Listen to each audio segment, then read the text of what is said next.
Bienvenue à tous. Invoquons le nom du Seigneur.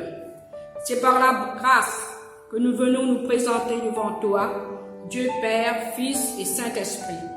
Tu demeures au milieu de ton peuple qui veut te louer joyeusement. Prions. Dieu notre Père, nous sommes là pour nous mettre à l'écoute de ta parole. Purifie notre cœur, rends-nous aussi purs que l'or. Nous t'adorons, nous t'exaltons. Par nos louanges, nous t'invitons. Dieu 3 fois saint, viens prendre la place du roi. Amen. Le cantique, le Seigneur soit avec vous.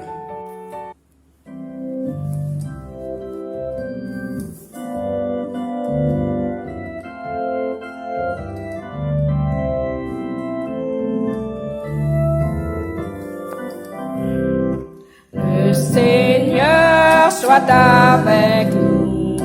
Alléluia. Qu'il nous garde au fil des jours. Alléluia. Sa parole a retenti. Alléluia.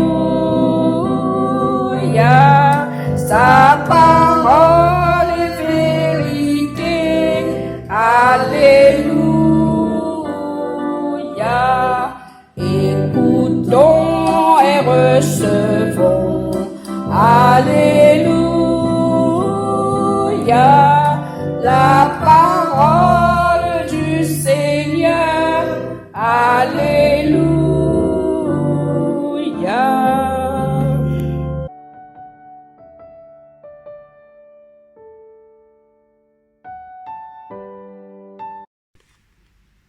Matthieu 21, les versets 28 à 32. Que vous en semble? Un homme avait 2 fils, et s'adressant au premier, il dit: Mon enfant, va travailler aujourd'hui dans ma vigne. Il répondit: Je ne veux pas. Ensuite, il se repentit et il alla. S'adressant à l'autre, il dit la même chose. Et ce fils répondit: Je veux bien, Seigneur. Et il n'alla pas. Lequel des 2 a fait la volonté du Père?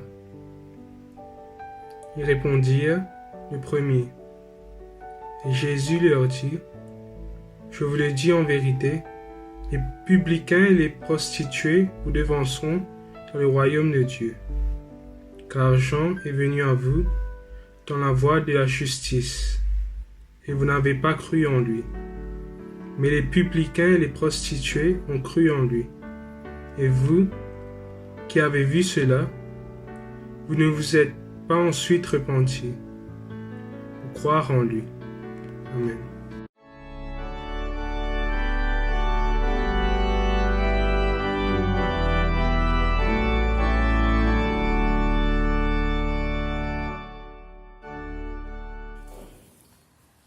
La lecture de ce jour nous invite à réfléchir sur la sincérité de notre vie. Le thème du jour, une invitation à travailler dans la vigne. L'Évangile montre qu'il n'est pas toujours facile d'accorder nos actes et nos paroles, mais l'important, c'est d'aimer et de revenir vers Dieu avec un cœur vrai et sincère. Ô Dieu, que ton esprit nous aide à percevoir ta voix et nous comble de tes dons. Amen. Les 2 fils, c'est nous. Il y a en tout cas en chacun de nous l'un et l'autre des 2 fils. Dire oui et ne pas y donner suite, ou dire non et faire tout de même ce que dans un premier temps on a refusé, sont des moments que nous vivons et connaissons tous. Nous sommes à la fois celui qui oppose un refus radical à Dieu et qui, dans un mouvement de conversion, accomplit quand même la volonté du Père.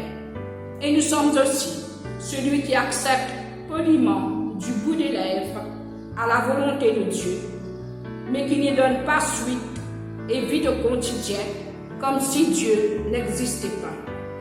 C'est là l'expression de la complexité et des contradictions de notre être, de notre humanité. pourquoi.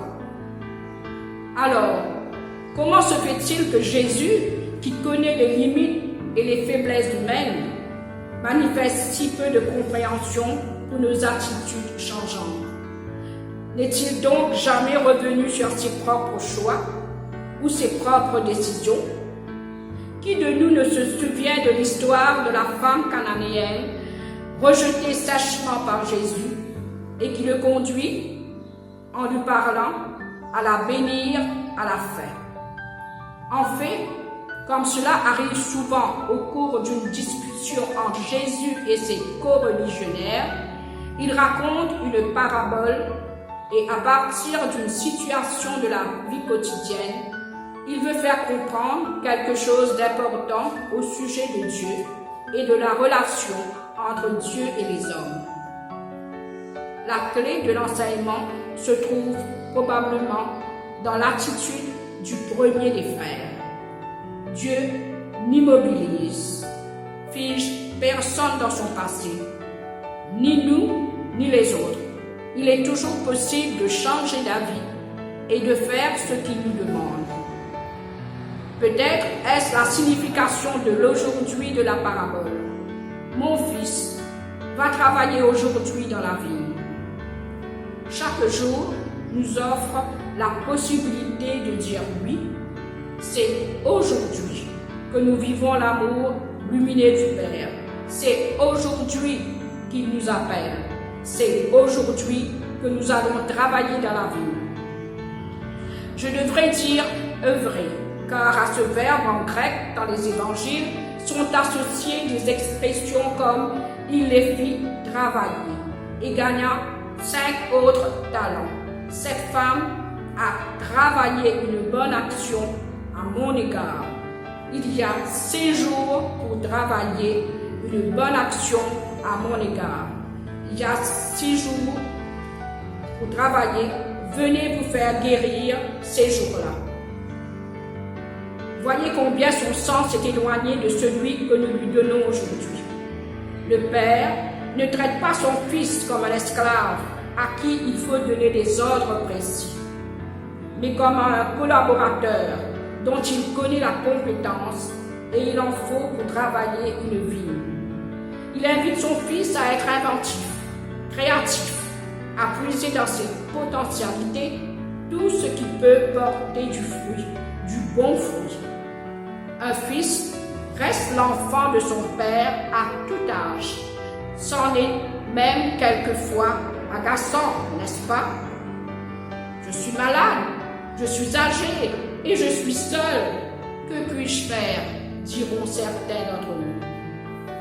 Le Père sait qu'il y a en vous tant de choses à partager, tant de richesses à offrir. Le fruit de l'esprit, c'est amour, joie, paix, patience, bonté, bienveillance, foi, douceur et maîtrise de soi. N'est-ce pas ce fruit-là pour lequel nous sommes invités à travailler? Y a-t-il une limite d'âge pour le produire? N'est-ce pas plutôt l'âge qui offre l'expérience et la sagesse pour porter un tel fruit, celui de l'esprit? Tous en sont porteurs et producteurs. Si je puis utiliser le mot dans ce contexte, quel que soit l'âge ou la situation. Le Père ne demande pas à son Fils de faire, il lui demande d'œuvrer dans la vie et il l'invite à le faire aujourd'hui. Que bien des contradictions s'affrontent en nous. Nous sommes à la fois les deux fils, celui qui veut et celui qui ne veut pas. Nos oui et nos non se croisent en nous et c'est pourquoi nous sommes parfois imprévisibles. Mais le Seigneur connaît le fond de notre cœur et notre faiblesse innée. Il nous donne toujours le temps de nous reprendre et de poser un oui sur notre non précédent. Nous, les humains, nous sommes comme l'herbe qui change, mais le Seigneur, lui, ne change pas, et son alliance est de toujours à toujours.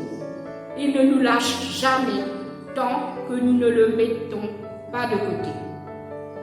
L'évangile d'aujourd'hui nous dit qu'il ne suffit pas d'avoir une bonne intention. On a bien dit que l'enfer est pavé de bonnes intentions. Le second fils, qui nous semble si accueillant à l'appel de son père, nous fait penser à la semence qui est tombée sur le chemin et qui a été dévorée par les oiseaux.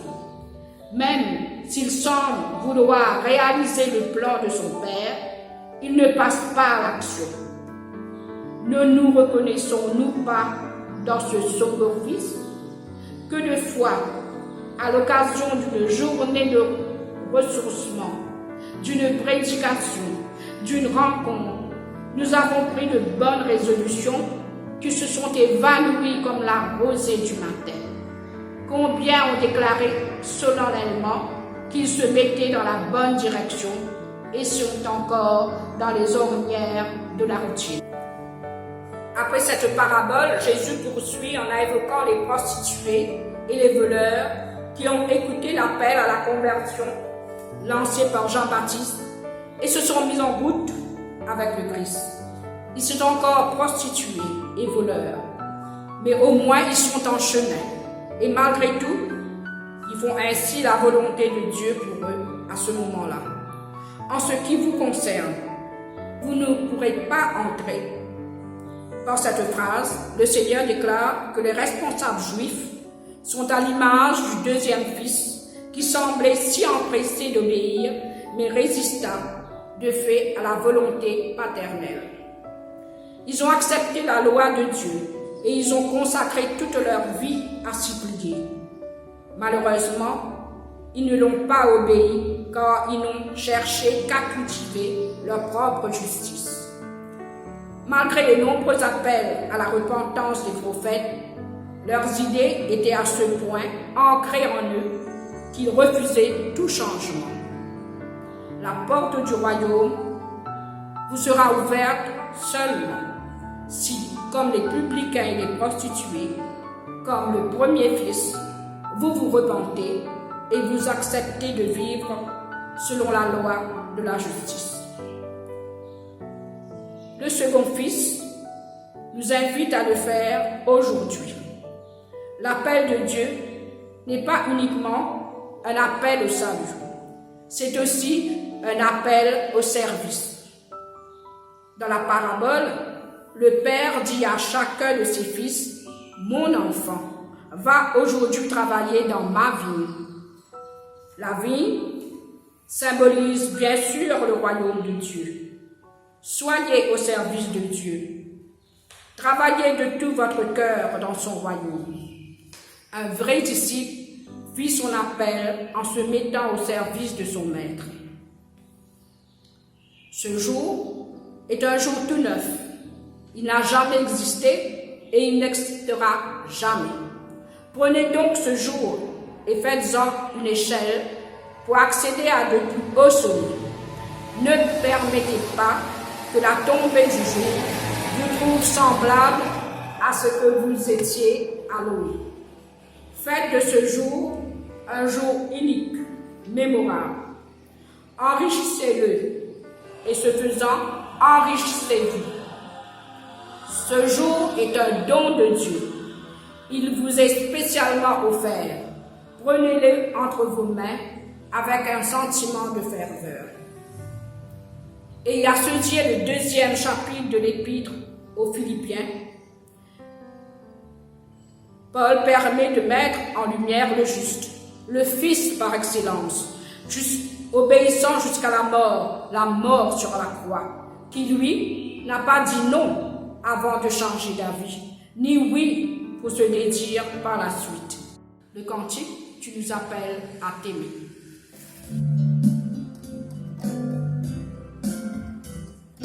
Tu nous appelles à t'aimer en aimant le monde où tu nous envoies. Ô Dieu fidèle, donne-nous en aimant le monde de n'aimer que toi. Allez par les chemins, criez mon évangile.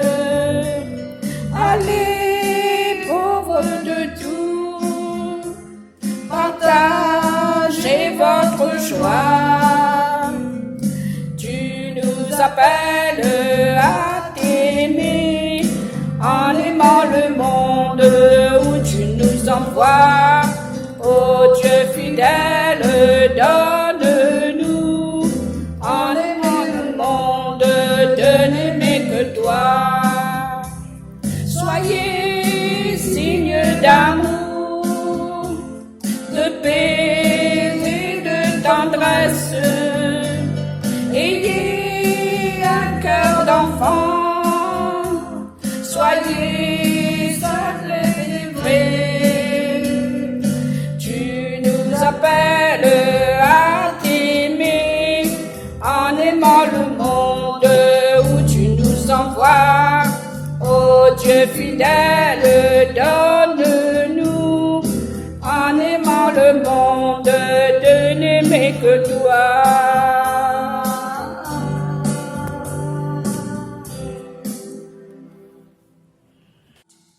Prions. Seigneur, garde-nous dans ta vérité, que nos paroles ne dépassent jamais nos actes, quel que soit par de beaux discours qui n'ont aucune racine dans notre vie et qui demeurent stériles, sans efficacité. Garde-nous de nous croire supérieurs alors que nous tenons tout de toi et que tu nous fais la grâce de te servir. Donne-nous un cœur simple qui ne se décourage pas de nos fautes et ne s'éloigne jamais de ta miséricorde. Fais-nous goûter la joie du repentir afin que, voyant notre incapacité au bien, loin de nous refermer sur nous-mêmes à contempler notre misère, nous nous tournons vers toi pour recevoir la force et le bonheur d'accomplir ta sainte volonté. Osons dire avec le psalmiste, « Apprends-moi à faire ce qui te plaît, car tu es mon Dieu. » Que ton esprit me guide avec bienveillance sur un terrain sans obstacle. Psaume 143, 10. Amen.